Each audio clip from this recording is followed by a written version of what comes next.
God.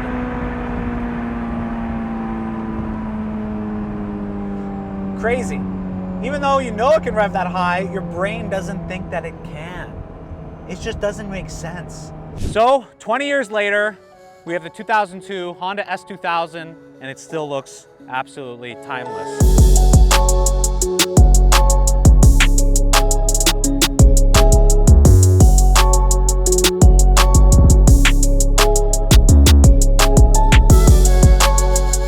Always wanted to go ahead and have this car. You guys know on the channel, I've had a S2000 before, a 2003 that I owned, that I sold, that I regret.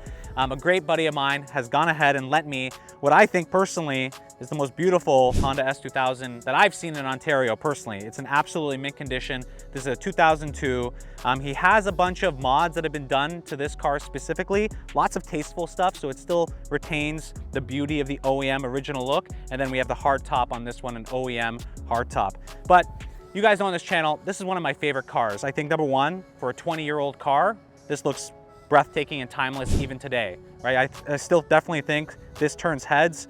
Just like my 2008 Audi R8, I think that's a timeless car as well. This is just as timeless. So in this case here, this is the AP1 model, and this was the unique model that came out. Honda went ahead, took a lot of that technology from their F1 engine development, brought it into this car with a 9,000 RPM redline. And that was basically unheard of at the time. And even just until a few years ago, this 2.4 liter four-cylinder engine was actually making more horsepower than any other car per liter until the 488 Ferrari came out and took that crown. So in terms of the efficiency and getting power out of this engine, Honda did so much, bringing all this engine technology from F1 to go ahead and create this engine. But when they created this car, they really kind of took no holds bar on comfort or luxury or any of that. This was a pure driver's car. So one of the biggest things of a driver's car is that 50-50 weight distribution.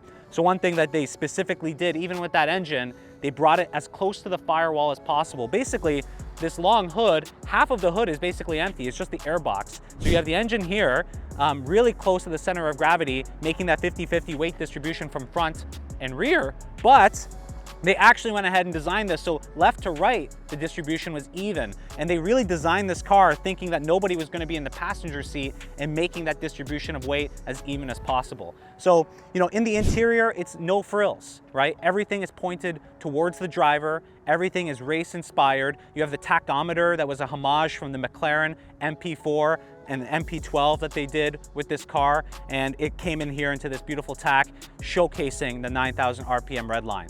Now, the engine, 240 horsepower, about 150 pound-feet of torque. It's not the fastest, right, engine in the world, but it's a unique engine with a 9,000 RPM redline. And the purpose, when you're going ahead and looking at this car and purchasing it, you're looking to buy the experience, right? If you wanted to go ahead and get a car with a ton of horsepower, you know, my Mustang 5.0, for example, that was an awesome car, V8, 420 horsepower, gobs of torque. You can get those for cheap. People are buying this car, and this car is still highly sought after 20 years later. The market values for these cars, you know, even before everything that's happened with COVID, has just been increasing. They're harder to find these cars, especially in a condition like this. And this is practically in perfect mint condition. Like, my buddy has kept this thing protected beyond anything I've ever seen. So it's absolutely stunning. And one of the things about this car that really does make it unique, again, that 6-speed manual transmission. And this is a bit of a short shifter, and you guys know I love the manual. It always makes the driving experience way more engaging, and having a car like this that's so driver focused with that manual just makes everything so much more fun. Now, of course, this is another car, even though it has the hardtop on it, it is a beautiful convertible. One of the best cars I think that look good in terms of a convertible is the Honda S2000. So you could take off the hardtop if you want, you know, on a beautiful summer day like we have today in Ontario, you know, have the wind going through your hair if that's, you know, your jazz and that's what you like to do. Personally, I love doing that, right? I miss the convertible for that reason. So, but we have the hardtop here. I think it looks absolutely stunning. And then on this car, we have the Ventus RS4 ultra high performance summer tires. We have a front brake package as well, and then we have the Rays that are forged wheels, really lightweight wheels for this car. On top of that, we've changed the suspension on this car. He's gone ahead and done a Olin suspension with Eibach as well. So really great suspension. Front end, as you can see, very clean. OEM on the AP1 side, and then the engine bay.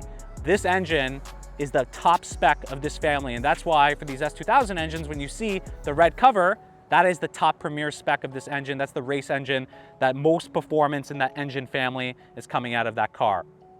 Now, in terms of what it's actually like to drive this, again, in this case here, when I'm sitting in this, we have the Recaro seats on the front for the driver. It's a bit tight, right? So I'm about 5'9", 175 pounds. I just barely fit into that. If I was any bigger, I probably would not fit. But this is definitely a car that is just meant for you to drive, right? There's very little storage in the rear. I was actually not even able to really fit my camera equipment in this car. You know, the passenger seat is great. If you have the stock seats, they definitely offer more flexibility and comfort on just daily driving. But if you're taking this to the track, absolute track weapon, absolute beast. There's nothing funner. When you're taking this out on the streets and in the road, it's wonderful, easy to drive, and it feels like a go-kart basically. So the wheels are TE 37 SL in Formula Silver. These look absolutely stunning. They're forged, super lightweight, and they're wrapped on the Hankook Ventus RS4s. And this has got a square combo all around, 255, 40, 17 all around. I talked a little bit about the suspension in this case. It's got the Eibach front sway bar, which actually helps a lot with the steering wheel. And that's what I love about this car when driving it on the streets. And we're gonna go out for a drive with it. Very darty, very precise, very responsive to your steering feedback. With the Öhlins DFV 10K, 8K suspension. So Öhlins suspension, top of the line stuff on this for this car, of course. And then it's got the Project MU big brake kit. Beautiful brakes, front brakes, really strong on the power, really strong on the brakes. On the interior, again, you have the PCI slider seat rail, Recaro RSG ASM Ruby seats, the ASM steering wheel boss, Momo Mod leather steering wheel, and an NSXR horn button. Engine is mainly stock. All it's got is a K&N intake, and then the exhaust, this Greddy Spectrum Elite V1 dual exhaust system. So, you know, it's modded tastefully to the owner's desires, and it still looks OEM-ish. So a little bit of personalization, I like that. Just like my Audi R8, I didn't want to go too crazy with it. He didn't go too crazy with it. It's personalized, and to me, this is one of the nicest looking S2000s that I've seen in Ontario in my life. And it's one of the most timeless, beautiful cars that exist. So enough talking. We're gonna go ahead, take it out for a spin, see how it feels on some twisty, turny roads, and see that engine and that entire experience that it brings together, that 9,000 RPM redline, the 6-speed manual. Let's go ahead and give it a rip. And the first thing you notice, oh my God, is the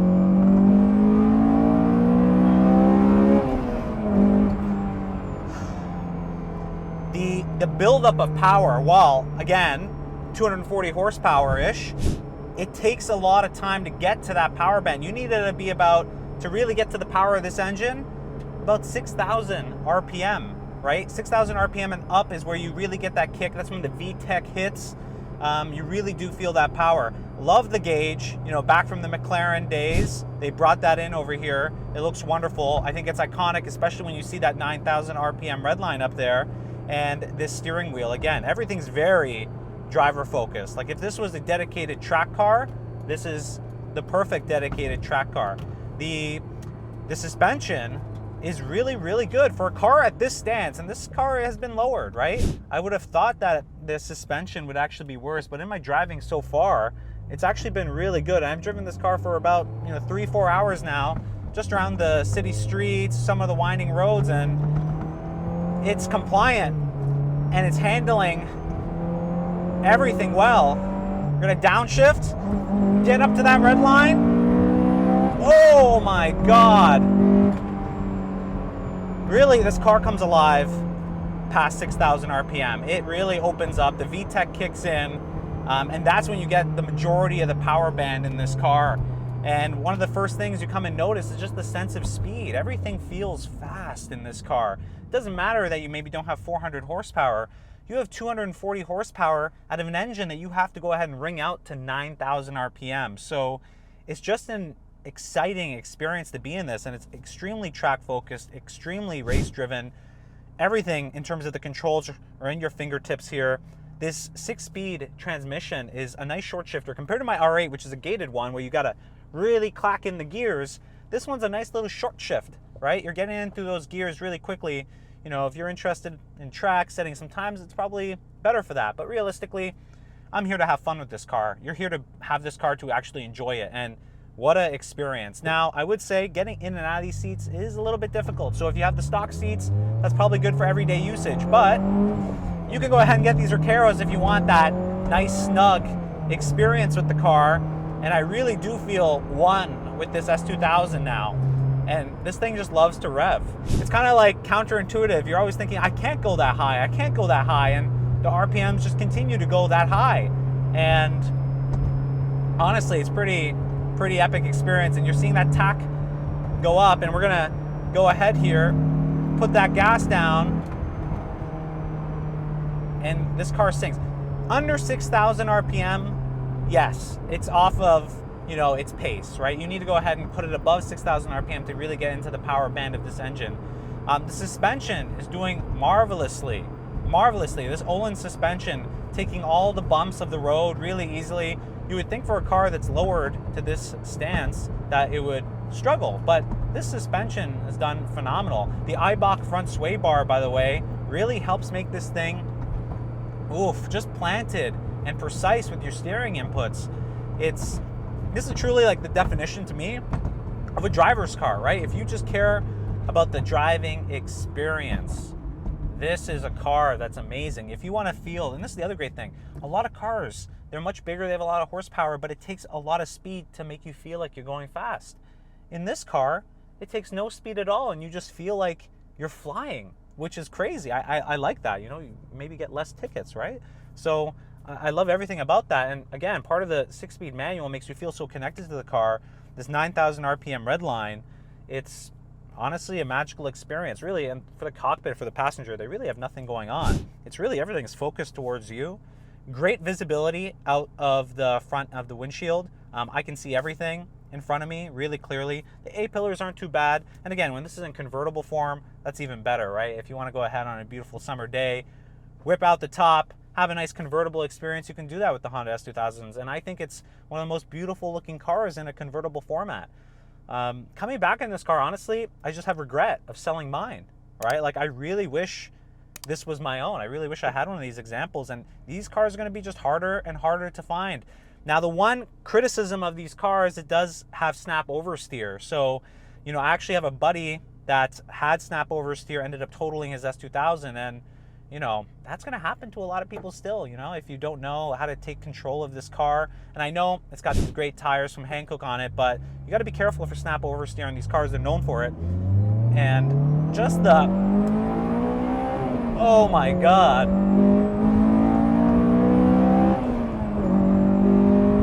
I keep looking at the tach and I'm thinking there's no way there's more revs, and there's more revs.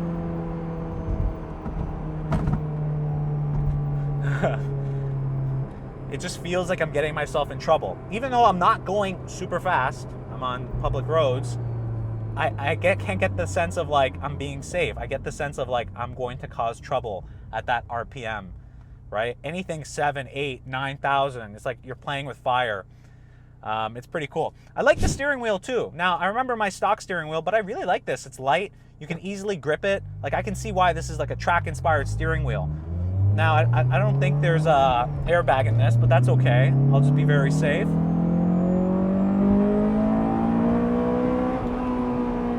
Oh, this exhaust, by the way. My car did not have an exhaust that sounds like this. This sounds awesome. It's not too loud, not crazy obnoxious, but especially when it gets over 6,000, 7,000 RPM, this thing roars into life. And the shifting is great. Shifts really well. I like the short shift, right? You get right into gear right away. Just love how precisely this thing turns. It feels like a go-kart on the road. Like, this is like what driving is about. Like, this is the kind of fun that you want when you have a car. Just the entire experience, the sound, the feeling of the steering wheel, engaging with that 6-speed manual transmission. You know, you're hunkered down into your seat. You're low on the road. It feels like you're just sitting on the road. And we're about to get into some more windies, which is going to be awesome, but like, I don't don't need, it's got a stereo system, whatever, it's got air conditioning. I don't need any comforts when I'm in this car. Like, I'm just here for the experience of what Honda created. Honestly, a miraculous engine. It was still a miraculous engine by all standards, even 10 years later. And I don't know, actually, of that many engines that are revving to 9,000 RPM redline still. Like, this is still a feat to have an engine that revs this high. It feels like a motorcycle engine. Crazy. So, the interior. Yeah, the interior is a little bit dated. Honestly, you're not buying this car for the interior. Like, I like the fact that the interior, while it's dated, is very driver focused. It has all the controls that you need, right? To go ahead and enjoy the experience when you're driving this car. You're not taking this car on road trips. Well, you know, if you want to, you could. It's not ideal, let's say, for road trips. There's very little trunk space, very little space inside of the car in terms of what you can fit. Again, I could barely fit my camera gear in this car. But if you're looking for just to go to here and there, maybe you're light on luggage, maybe you're going out on a nice drive on beautiful summer days, you go to the track, it does all that super well. And it's gorgeous, by the way. Like, the first thing I always love about this car is that it's such a timeless, beautiful design on the exterior. It just looks so good on the exterior. It's a beautiful car. The reason why this car is still sought after to this day are those reasons, right? The exterior, timeless beauty, the engine experience, right, that you get. It's still a unique engine. The driving experience, the 6-speed manual transmission, how everything's driver focused. You don't see many of these cars around anymore. They're not being made anymore. All of these things kind of, you go into the market and you see why the prices of these things are rising. Well, it's pretty obvious, right? This is a unique car, and there really aren't that many cars like this that give you this kind of driver experience, and just the amount of fun that you can have going to 9,000.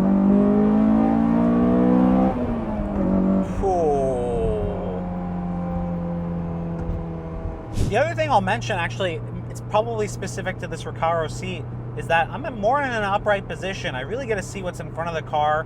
Like, this is a track seat, of course, right? It's more, you're into the road versus kind of leaning back. I like that with this car. It kind of adds to that experience that you're really like, your bum's on the road and you're going fast. So I really do like this. And you know what? I've been driving around a lot of hours in this car already, and they're very comfortable. Yes, very like strict and restrictive. Lots of great bolstering, of course, and you're stuck in the seat, but it's still very comfortable. And so that's a pleasant surprise, I'd say. And now we're going through more of these twisty roads coming up here. And this is where this car excels. Oof. Just insane power. After 6,000 RPM, that's when it comes out. This car, just easy to drive. Responsive turn-in. Third gear, we're staying at above 6,000 RPM. The Olin suspension is just handling this car really, really well. The brakes, these Project MU brakes as well, downshift into second. We're going through Cliche Corner.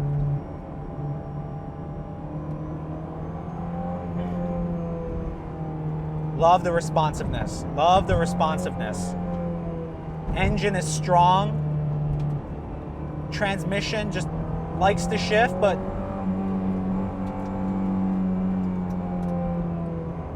we're sticking in second through here. You stay at 6,000 RPM and up, and you will have a lot of fun in that power band. Oof. There's a lot of power. There is a lot of power after 6,000 RPM. That's where the main part of the power comes in this car, and that's what gets you excited. So if you want that, you have to go wind it up, and that's part of the joy, right? You gotta get up into the rev range. If you want to drive fast, you have to make the engine sing. And this engine sings, especially with that exhaust. That exhaust is just killer.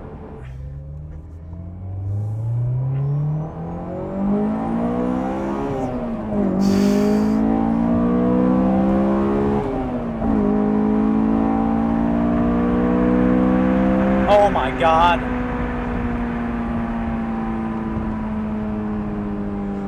Crazy. Even though you know it can rev that high, your brain doesn't think that it can. It just doesn't make sense. Like, I'm not on a motorcycle. And here we go with this engine. It's just so roary. And each time you get to 6, you get to 7, then you get to 8, you're like, what? Then you get to 9, you're like, what? This just doesn't make sense. And when you want it to be docile, it's still docile, especially under 6,000 RPM. This car is very docile. Easily use it as daily commuter. But really, after 6,000 RPM, all that changes in this car. Really, it starts to become that track-focused, special car that people love so much, and that's so hard to get now, especially a good model like this one. Just downshift. Oh. Turn in, absolutely great. Love these tires. Are just, they hunker down on the car. The car is definitely hunkered, planted, going to these turns.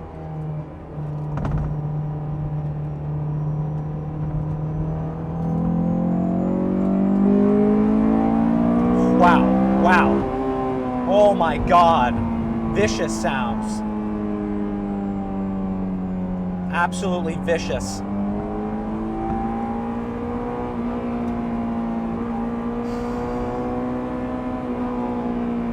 If there's a car that makes you feel like you're in an F1 car, in terms of the engine experience, it's gotta be this.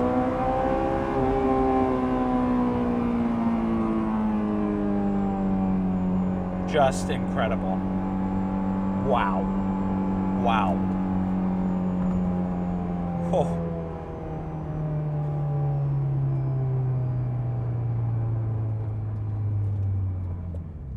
That's pretty incredible. Like, this engine is definitely the highlight of this car, in my opinion. I love every other piece about it. I think this engine is the unique highlight that makes it so, so unique, 100%. So that's it, guys. 20 years later, this is the 2002 Honda S2000. If you guys like this video, make sure you give it a like. Make sure you subscribe to the channel. Follow me, everything to do with cars, motorcycles, detailing. You know, lucky enough, I have a lot of great friends that will share their cars, and this is definitely one that I enjoy driving, I enjoy looking at, and really it makes me want one again. So if you have any questions, let me know in the comment box down below. Happy to answer it. But to me, to this day, this is still one of the best driving cars that money can buy. And personally, I think it's gonna continue to be highly sought after. And you know, these cars are gonna go kind of the way of the dinosaur. Electrification of cars is happening, the manual transmission is dying. These are becoming rarer and rarer every day, and I think it really does have a great piece of history from Honda. That's an enjoyable driving experience. It's an awesome heirloom, and it's a beautiful, beautiful piece of machinery. Like, it really, really is. All right, I'll catch you guys in the next video.